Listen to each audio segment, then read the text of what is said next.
holding on to me. God is holding on.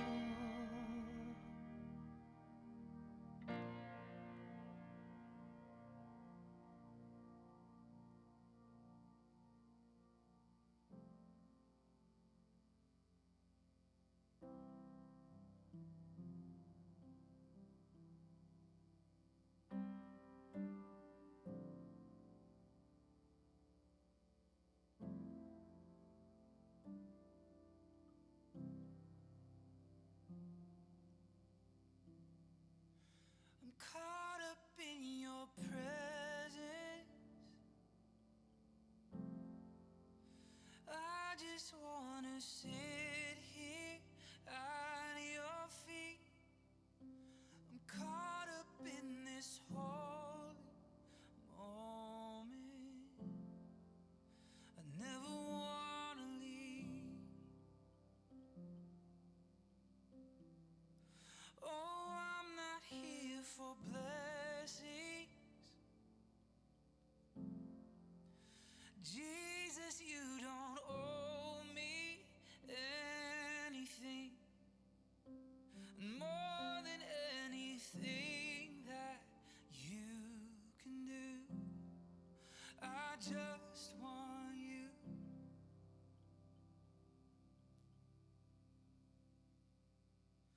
I'm sorry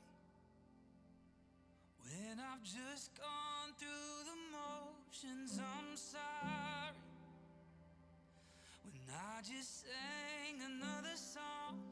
Take me back to where we started. I open up my heart to you.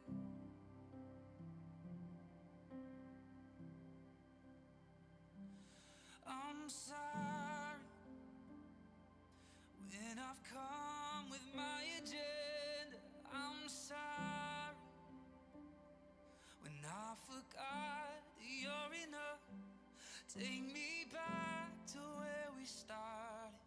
I open up my heart to you.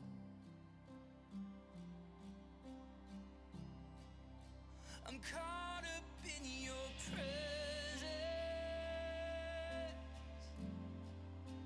I just wanna sit here at your feet. I'm caught up in this holy moment. I never wanna leave. Oh, I'm not here for blessings. Jesus, you don't owe me anything.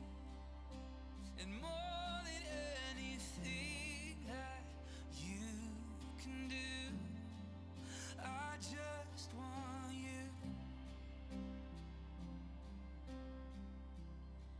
Oh, I just want you and nothing else, and nothing else, nothing else will do.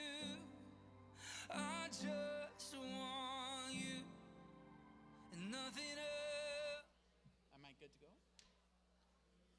We'd like to invite you to stand and worship with us this morning.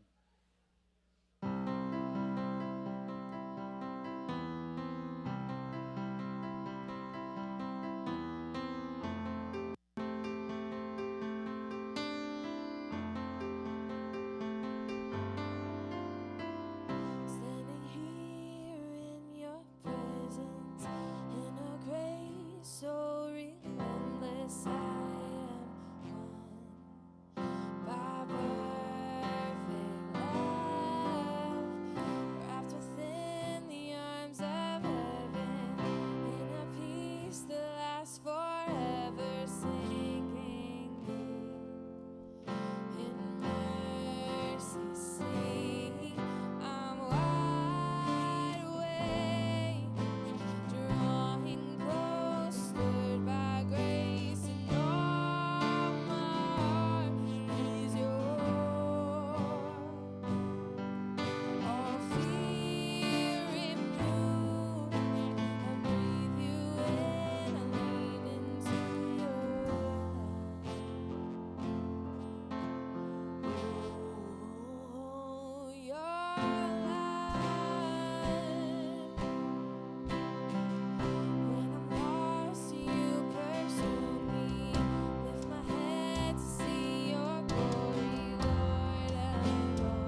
Good morning. Welcome to Westside. Glad to see you here today. We wake up this morning. Who's happy for our second or third winter? It feels what it's about we're on right now. You know what? Even in these second and third winters, we got to find joy. We got to be able to praise God. And one verse that particularly comes to mind, not so much about the praise, but I just find this kind of a perfect verse for a Sunday morning. It comes from Matthew 11, 28 to 30. And it's just simple. Come to me, all who are weary and are burdened, and I will give you rest. Take my yoke upon you and learn from me. For I am gentle and humble in heart, and you will find rest for your souls. For my yoke is easy and my burden is light. So isn't that what a Sunday morning's about? No matter what we're dealing with through this past week or months, whatever that is, our burdens, our failures, our grieving, and our joys, but it's a place that we can just come and just feel at peace. Not that we're going to forget about these things, but that we can actually just find rest and peace in knowing that God is in control and that He has a plan for your life and a plan for whatever you're going through. So that's my prayer today, that we can just find rest. And again, we're not going to forget about these things, but we're able to find that peace in Him. So dear God, I want to thank you for today, and I just want to thank you for bringing everybody here. I want to thank you just for giving us the space to come and, like it says, just to rest, for us to lift up our burdens to you, and that you would just give us a peace today, that we know that these things just not necessarily just go away, but that we would have this peace knowing that you are all-knowing, you are God, and you are in control, and you will bring us through, you will grieve with us, you will laugh with us, you'll have joy with us. And God, I pray that we would just remember how much you love us and care for us. And God, I just pray that we just be able to show that to others as well. In this congregation, in our community, our coworkers, our friends, whatever that may be. God, work in us today. Let us hear you. Pray this in your name. Amen.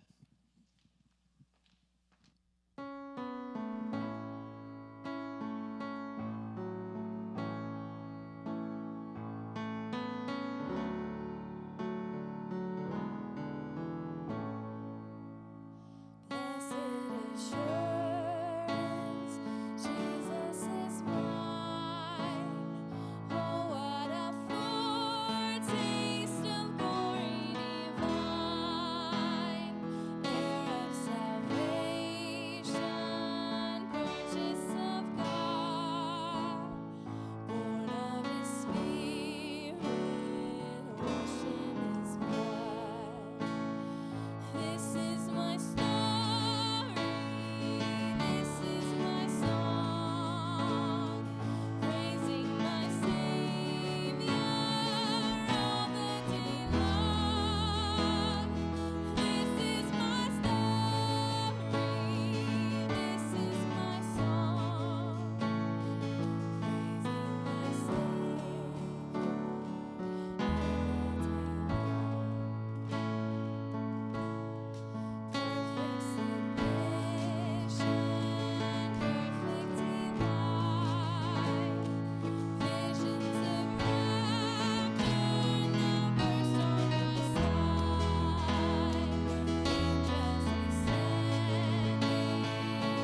All right, thank you. You may be seated.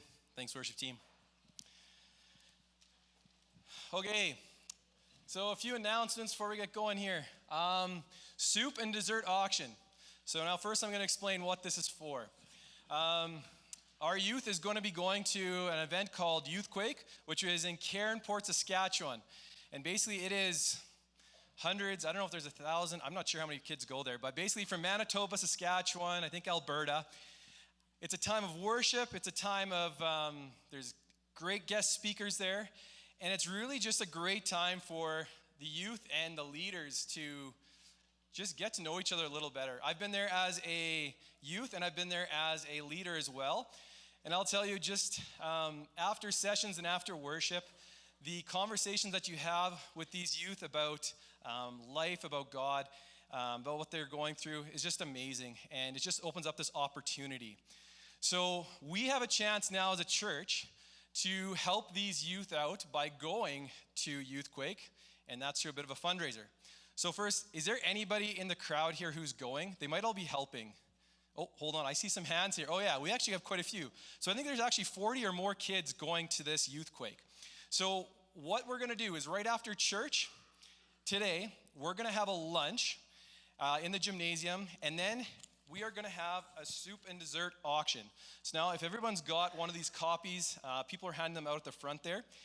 You can basically see who's donated a pie or a soup, and you can now bid on that. Any donation, $20 or more, will be eligible for a tax receipt. And I mean, I'm guessing that a few of these are going to go a little higher than that, or I'm hoping so. So today I just ask you open up those wallets and come spend some money. It's going to be a great time. It's always a fun event, and everyone's welcome. And let's send off these youth with a bit of help getting there. Okay, tonight, there's another worship night put on by the Mosaic group, which is a young adults group combined of young adults from all the different churches in Morden. And so tonight, they are actually going to be hosting this at the Alliance Church at 7 p.m. And again, everyone's welcome. We had this a few weeks ago or a month ago here at our church. And yeah, they just really want to let people know everyone's welcome no matter what age. And it's a great night of worship. Wednesday, Soup Day. Again, I think we've had great volunteers so far, and it's a great way to bless our community. So for those of you who don't know, we do need people to help prep and serve soup at 500 Stevens Street. So the prep time is from 9 to 12, serving from 12 to 2, and then also from 2 to 4. And if you're interested in any of those times or helping out, you can go to the info center at the back or online to find out when you can sign up and, yeah, just be involved in the community center and giving some soup away. And then lastly, it's with heavy hearts that we kind of announced that Jack Clausen has passed away this past week. For those of you who know him, he's been an usher here since I've been coming here, and I think it's even longer. Gerald said that it's been a lot longer than that yet. So there's going to be a funeral today at the Friendship Center at 3 p.m. So yeah, if you're available, Friendship Center at 3 p.m. And yeah, everyone welcome there as well.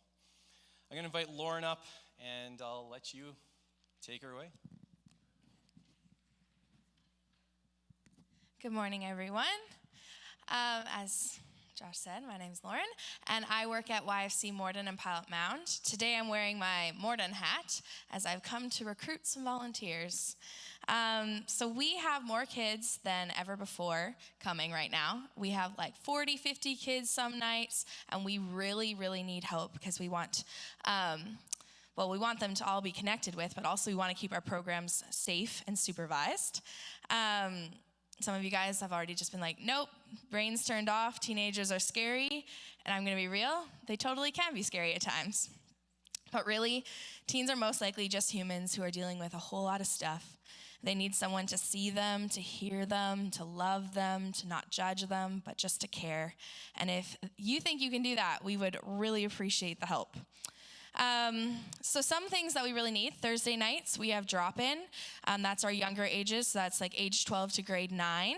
And right now, like I said, we're having like 40, 50 kids show up. which is kind of wild. So we really, really need help. And then another big area we need help in is our fitness programs. So some of you guys might know, some of you might not, but we have a gym, like a workout gym, and we run fitness programs. So Monday, Wednesday, Thursdays, the guy fitness programs after school, and Tuesdays, the girl fitness programs. And we really need volunteers so we can keep that place safe and make sure that, everybody gets somebody to say hi to and hear them out and listen to them as they work out. It's also been a really cool way that we've been able to meet immigrant families and work with them. And so if that interests you, we would really, really, really love to hear from you. So you can find me after the service if you're like instantly, let's go, but I know that's probably not how it's gonna go. But pray about it, take some time to think about it. You can talk to me, you can email our warehouse email. You can find all this online if you look up YFC Morden. You can call us, somebody's always at YFC Monday to Thursday, 10 to 5, sometimes Friday, depends on the day. And so we would really love to have you guys come volunteer. And if you think you're too old, I feel like that's when we always get, you're not. It's actually incredible what happens when somebody who has some life experience decides to stop and care for a youth. It actually has been some of our most transformative relationships. So you're not too old. That's my plug. Thank you, Lauren. Even me? I'm not too old.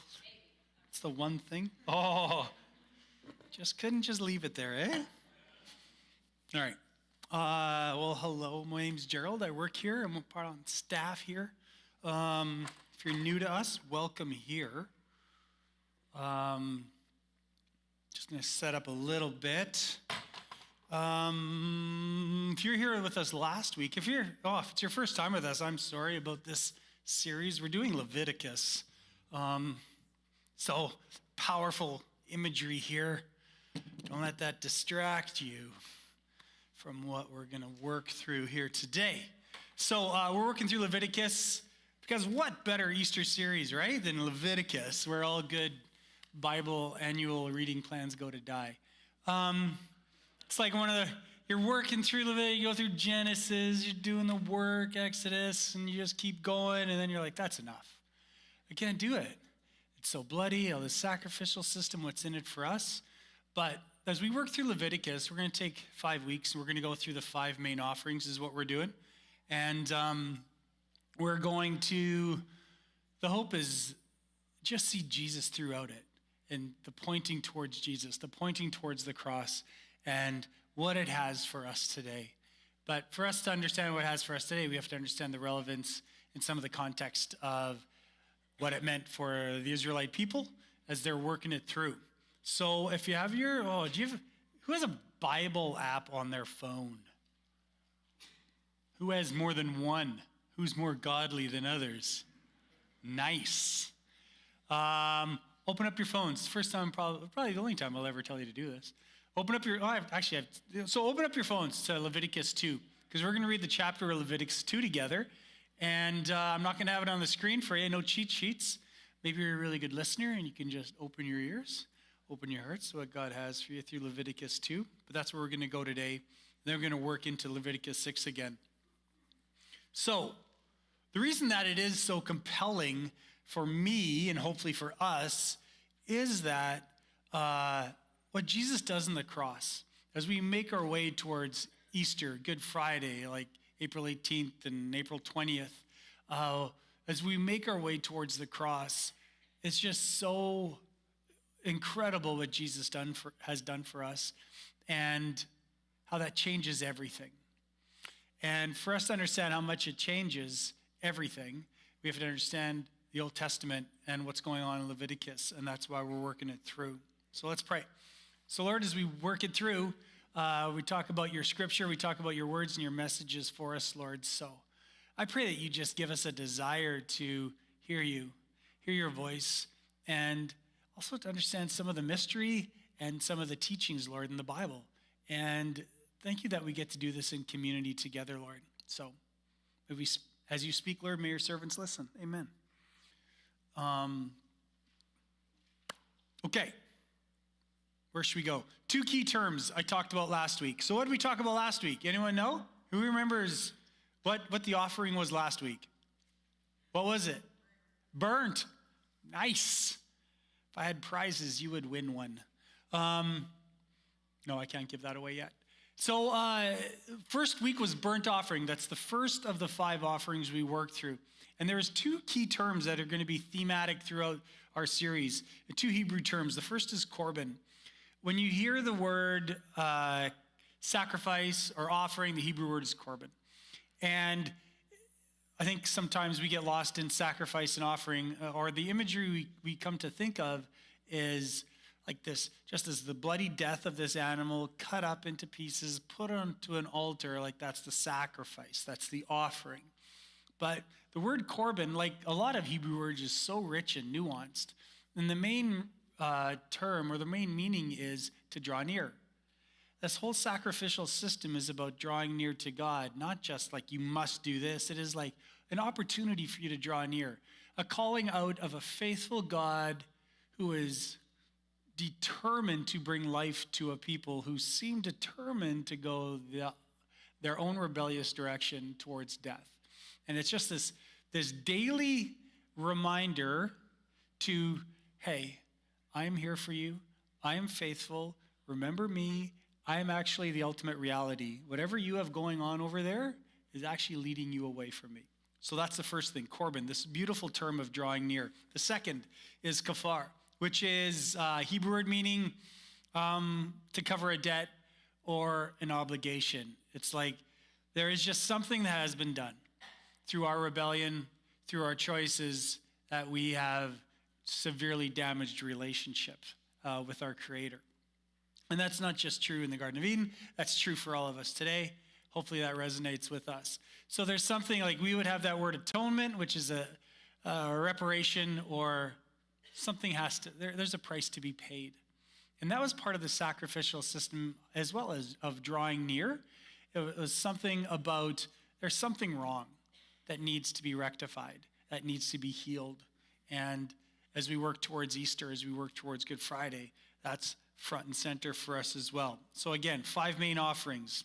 First is burnt. Talked about that last week. The one we're going to work through today is a grain offering. So last week I had someone like, that is just bloody, messed up stuff. Well, for you, if you're like, it's a little too much, this is a grain offering. It's the one that doesn't have blood. You're going to love it. It's going to be like, you can just come if you're a vegetarian, just show up and enjoy. Just settle in. The rest of the 3 are bloody again. So this one is like a week off. And we get to talk about just the harvest. We get to talk about what the people get to bring. So that second and the third will be peace, and then sin, and then guilt. And remember we talked about the 5 offerings? 3 are I'm sorry offerings, and 2 are gratitude or thank you offerings. First one was an I'm sorry offering. This one is a thank you offering. Now you'll see on our cross we have 2 fabrics, 2 different colors. And I would have had it up last week, but you know, sometimes I don't prep very well and you come to church and you can't find the cross. And that was last week. So the cross was missing. I realized I loaned it out. So cross came back, made some texts. Cross is back in the house, so that's good. So we just put 2 strips on it this week. So the first is purple, just burnt offering, the royalty of Jesus and what he brings for us. And then the second one is a thank you offering. And the thank you is the relationship. Like, thank you for providing for me. Thank you for that I have enough. And thank you for it all. Thank you for life. So that's represented in the gold, in the yellow strip of cloth. And there'll be a different one the next few weeks. And it's going to move us towards Good Friday. And it's going to move us toward Easter. So peace offering, sin offering. Peace offering is also a thank you offering. And sin and guilt are I'm sorry offerings. I put it in a chart for you. And I showed this to someone. To me, it's helpful. It's probably too small. Is it too small? You'll be all right. They said, what is this, like Easter bingo? It's not Easter bingo. But it would work. So let me just walk it through. So offering, the name, burnt.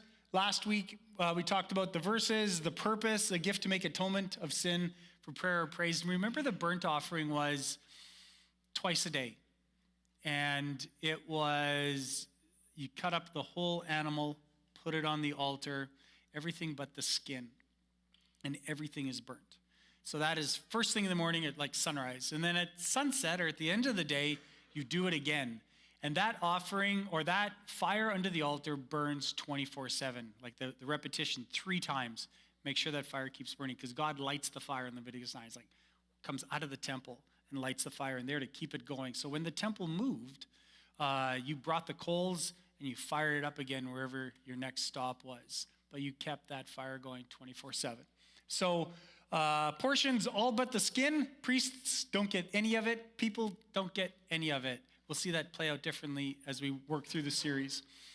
Often accompanied by a grain offering. So there would be the burnt offering first thing in the morning, last thing in the evening. People would bring a grain offering, but a grain offering was a little different. It was a free will offering. It was like, if you feel like you want to say thank you to God, you bring the grain offering. It wasn't a command. It wasn't like you have to do it. You have to do it so many times a day. It was like a free will offering.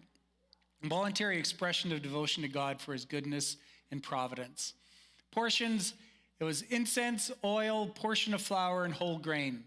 The leftover grain could go to the priests, but it had to stay with the priests. Remember, you're supposed to provide for the priests. We talked about it in our Exodus sermons. It was portion left aside for the priests so they could carry out the priestly duties, but someone would bring them the gifts, would bring them some food. They could also provide some land to run their herds on.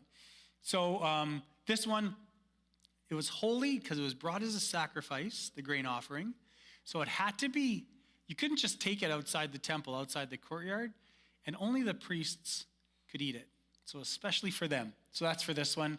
And the next 3 weeks, we'll talk about the next 3. We'll move along because we have lunch coming, which is amazing.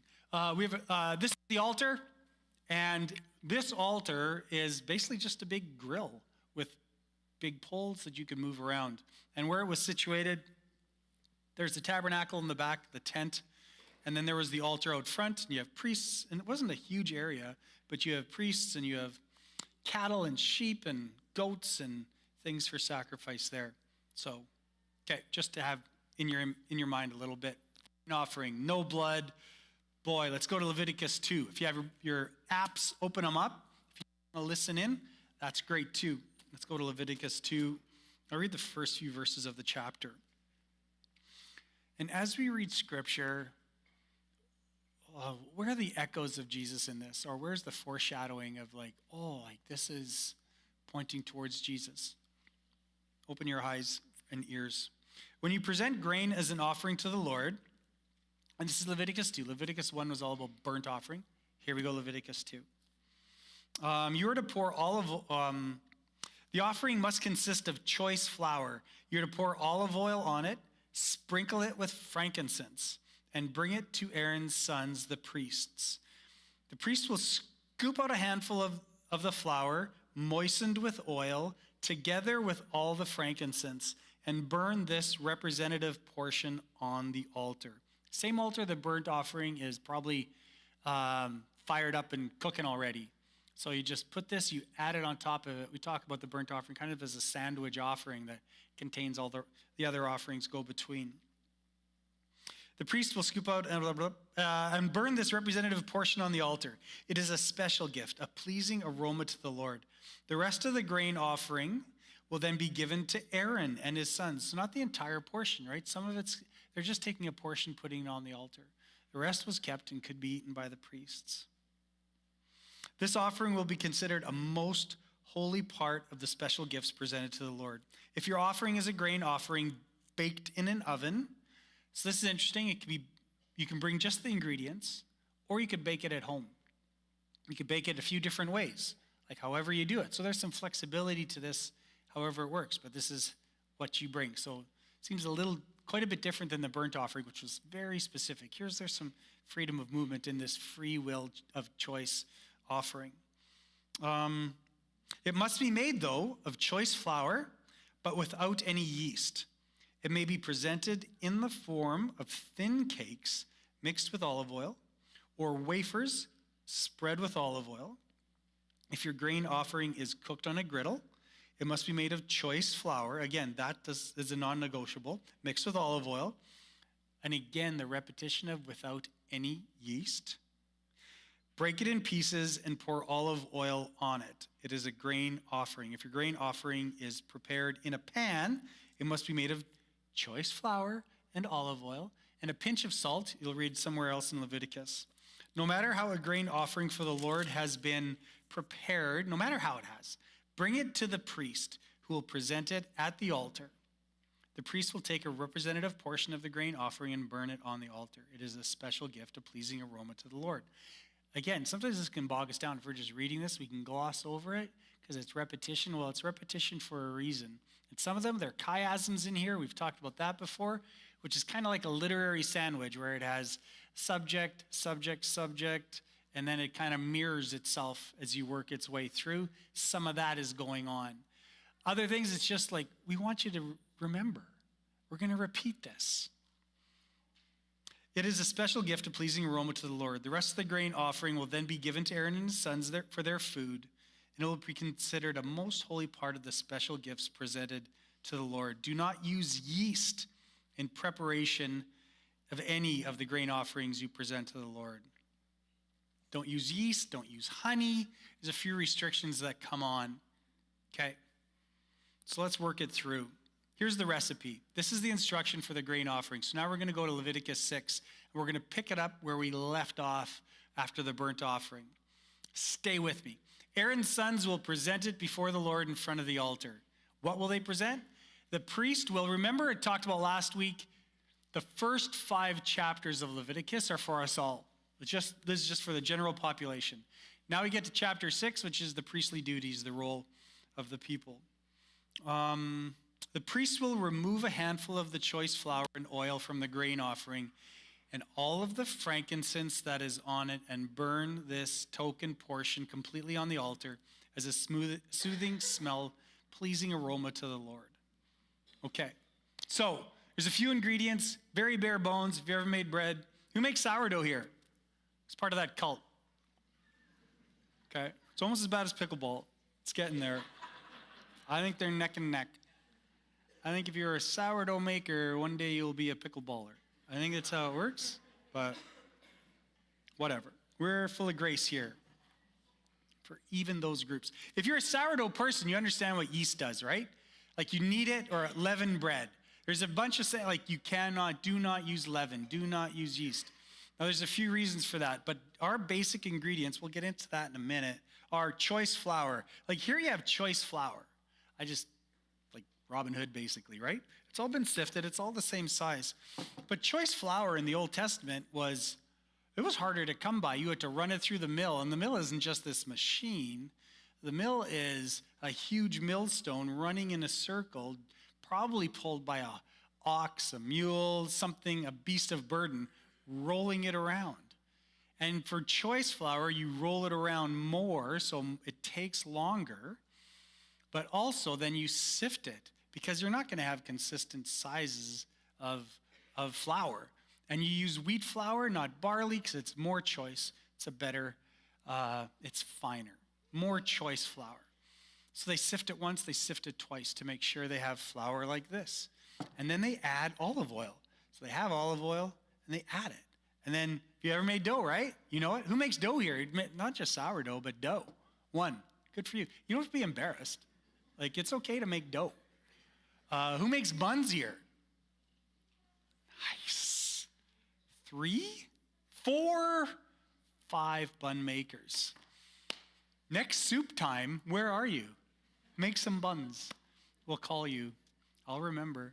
But to make buns, like you understand what it means to knead dough, right? Anyone who makes dough, I don't make it. I won't knead it because then it'll be a mess. But there's part of it, you make the materials for this offering. You prepare it at home, which is interesting. So I want you to remember that as these people are preparing this offering at home, what does it look like? Because what is in your heart as you are getting the choice flour, you're putting the olive oil in, pinch of salt, and it all represents something. Choice flour is like it is, it's worth so much because these people probably didn't have a lot of fields around them. And it's not always harvest time. Flour matters. Flour is costly. Flour is precious, as is olive oil. All of that is very precious to the people. It costs something. And then what was the third ingredient? Frankincense.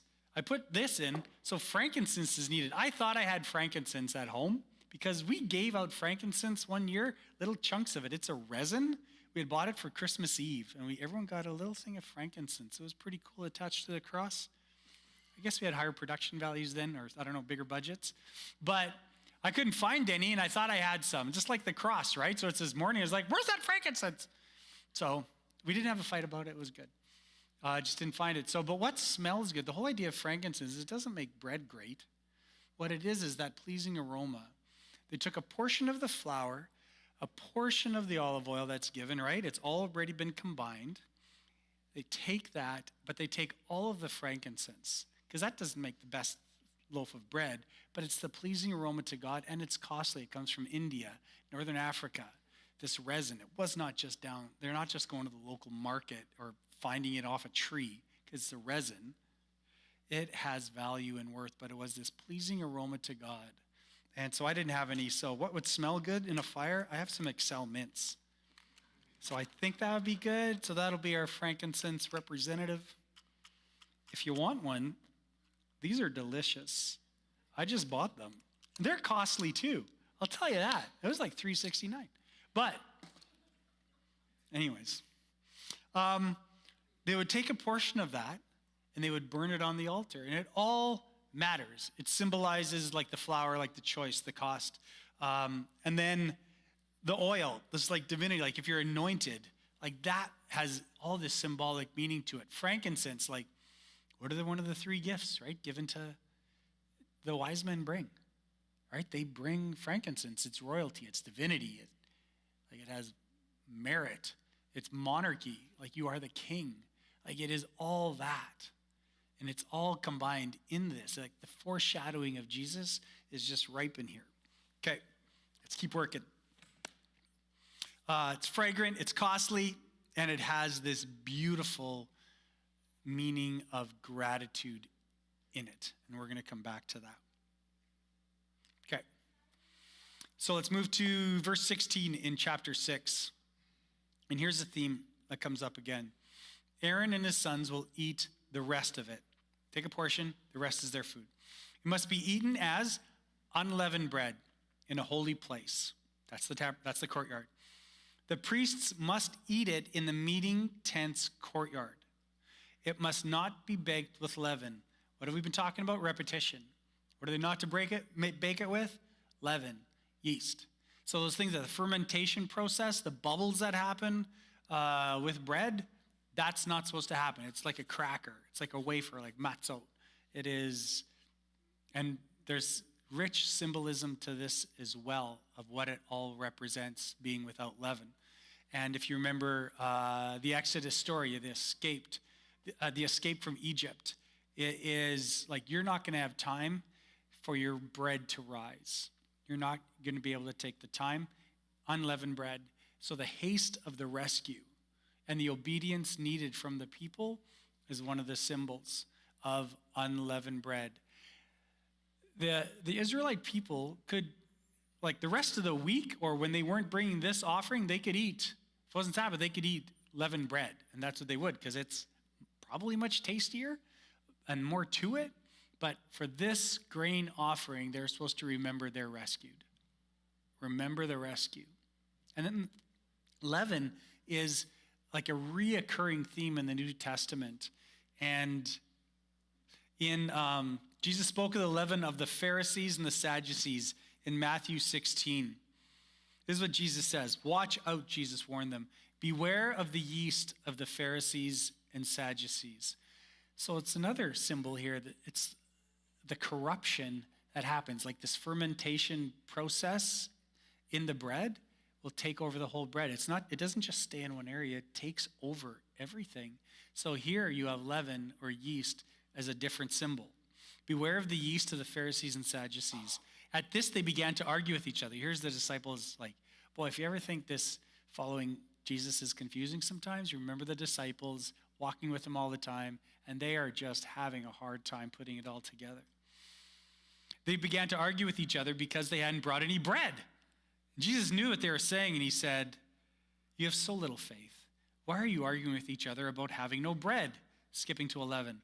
"Why can't you understand that I'm not talking about bread? So again I say, beware of the yeast of the Pharisees and Sadducees." Then at last they understood that he wasn't speaking about the yeast in bread, but about the deceptive teaching of the Pharisees and the Sadducees. So we have this unleavened theme running throughout sacrificial system, but also the new covenant, the new relationship as well, of beware of the yeast of the Pharisees and the Sadducees. The yeast of the Pharisees was basically doing all the rituals the Pharisees are, but with a cold, dead heart. It is like you're doing in public, you look like you're doing the right thing, but really you're oppressing the people. Really, you're full of arrogance, you're full of pride and stubbornness, and you are actually about power, you're actually about oppressing others. It's to keep them down, kind of, and you're doing it, though, for kind of the right reasons, but not really. I think there's something for us there today. Like as Pharisees, have you ever thought like, well, at least I'm not doing that, or we judge people by some of their actions, and we think that we are above? And that is a sin. That is the yeast of the Pharisees. You think you're doing the right thing. So back to the grain offering. It's a free will offering. I think there is no doubt that people sometimes, like as they're making your bread, as you're cooking for your family, you ever been bitter? As you're making bread, is it just full of love? Like I just assume anyone making buns is like just the most loving creature ever. Just full of love for your family. I think often that's the case, right? Boy, I've cooked a little bit in my life. Sometimes it's full of bitterness. Like, I can't believe it. I burnt it again. You're like, I'm not performing well enough. Someone else should be doing this. Would be a much better outcome. Oh, you don't like the meal. Oh, fine.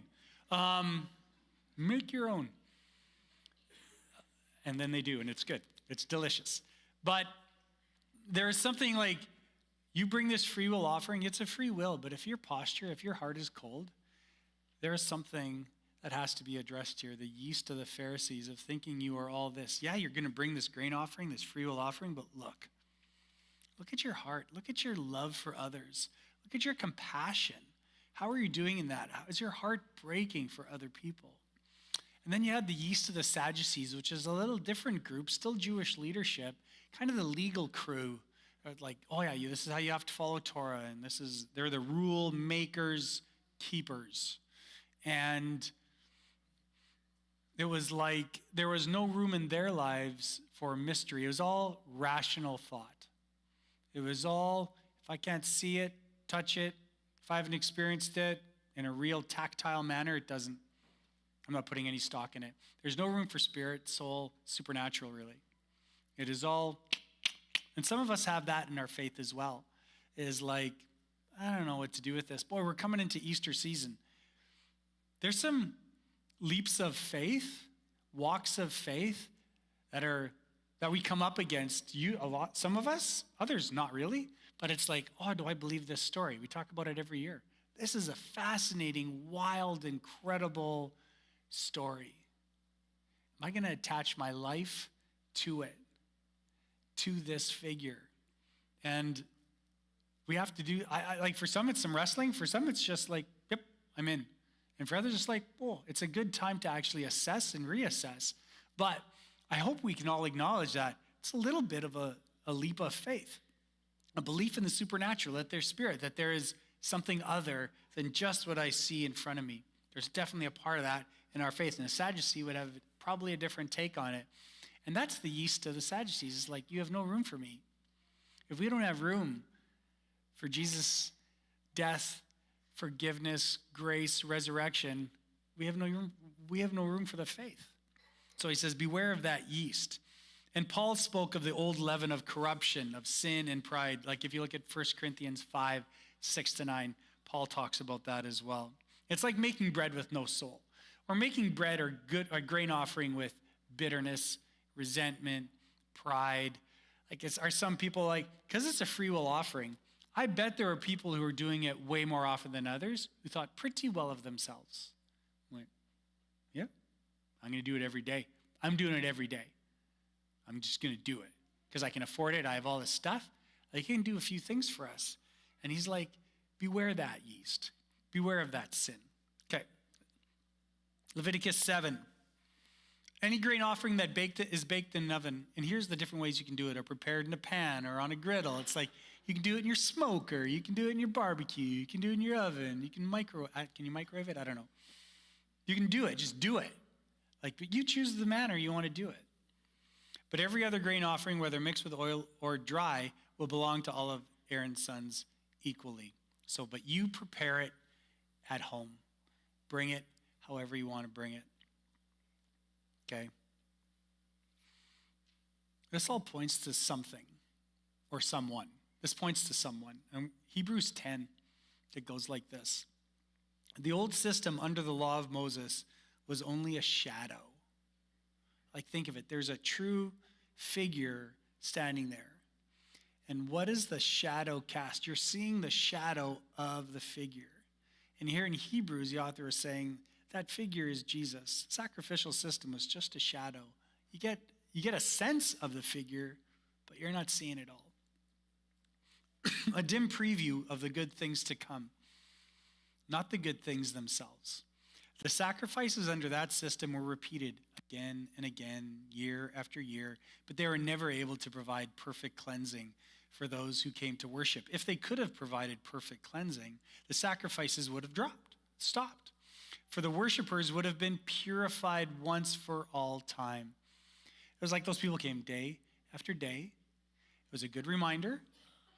Get a sense of an alternate reality of they were living, of the pagan world systems and religious systems. It was like, oh no, this is a God who wants to draw near to you all the time. It is not here to punish you. Just loves you so much. Draw near. Because our relationship has been fractured. And here is this way of you to be reminded. But the next verse, or the next half of that verse, if that was just all it was supposed to be, it would have worked. And you wouldn't have come day after day. You wouldn't have needed to. But here's what Jesus does.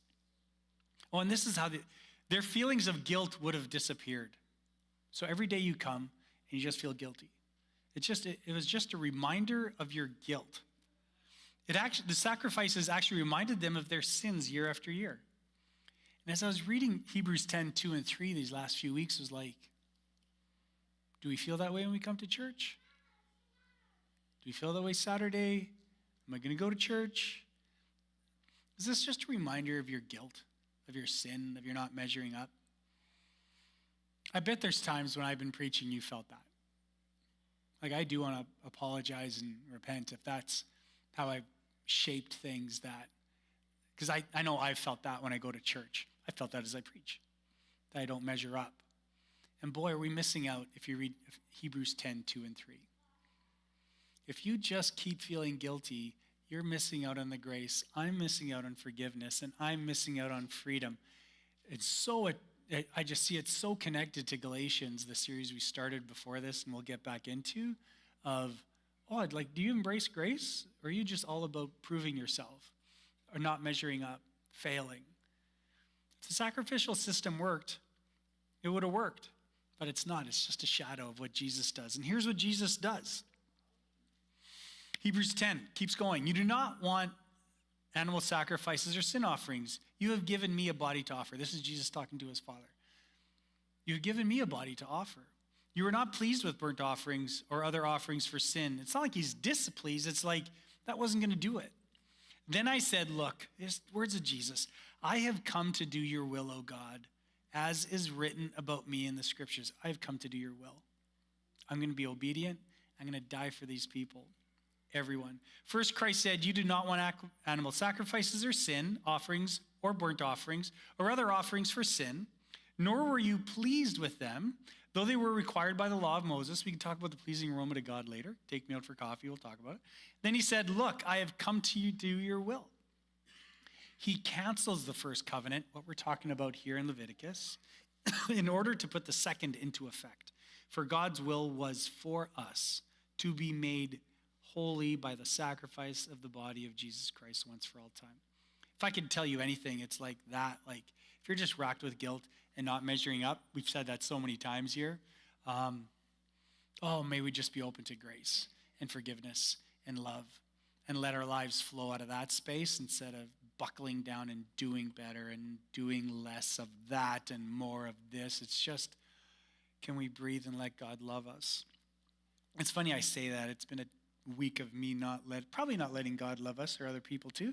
Like, boy, sometimes you talk about this through, and sometimes I look back in my sermons or my journals, and March is a tough time for me, it seems. I don't know if it's Easter or what it is, or just seasonal disorder, or I need some warm weather. It's just like this of where's the joy, where's the hope, what's next, here we go. So I think that's where community comes in, and I really want to thank you for being the community that you are. And I hope if this isn't your community, you have a community that will reach out to you and you'll reach out to as well, because it's so important that we just listen to each other. But it is our hope that you will know grace and mercy and forgiveness and love, and not just, it's not about doing better. I really do hope that for you. So what's in it for us today? I'll close with this. I think that yeast detection does matter. Like how am I letting that go? But dependence on God for spiritual needs, opening our minds up to this alternate reality that there's so much more to life than what I can see, feel, touch. But that can be a stretch sometimes. I hope that is true for us. And then physical needs. Like, are we just content? Not driven by greed or coveting. Like, just this week, someone's telling me all their plans in their backyard, and I'm like, I'm not happy for you. And if you're listening in, I'm sorry. But dear friend, love these people. I'm like doing a tally of how much that would cost. How sad is that? Why can't I just be happy for them? Go get them. Like, please invite me. Like, that's the best thing about having a friend with an amazing smoker and backyard and hot tubs. And that's what I want. It's the best thing. You don't have to pay for it. You just go. You don't even need an invite, I bet. You just go. I'll give you the address later, my friend. They'll love to have you. They're good entertainers. Possible that we know we have enough. Is that okay? That we can just be happy for people and celebrate them and not measure and not covet and not envy. Oh, just so grateful of our relationship with God and with others, that we can be content. There's something for us today. There's something for us every day in that. Humanity's always been like this. And then let's stand up for benediction. So I think there's something there for us, the people, and how their posture. For sure, I know there's something for us. But this is a free will offering of gratitude, this grain offering. So if you have a desire to show gratitude to God, what would that look like? What would that look like in your life to be available? And it's not about doing better. It's about receiving God's love. It's about embracing Corban, sacrifice, offering. It's like, I can't do this myself because that's exhausting and leads to a path away from your one creator. So may you know God's grace and love and forgiveness this week. May you know it today. May you know it tomorrow. May you know it the rest of your life. May you do, I'm going to change that. May you know that there is so much more for you through the healing power of the cross and the resurrection and the good news. So God's people said, amen. Go with God. Go to the gym. And if you can't be here for lunch, I can't make it, but I have... I've go to funeral. That's why I have a tie, if you're wondering. Go pre-bid on something. If you have 2 pennies to rub together, I'd put 7 cents on this apple pie. Start with that. Or $7 million, whatever you want. Go with God. You are loved.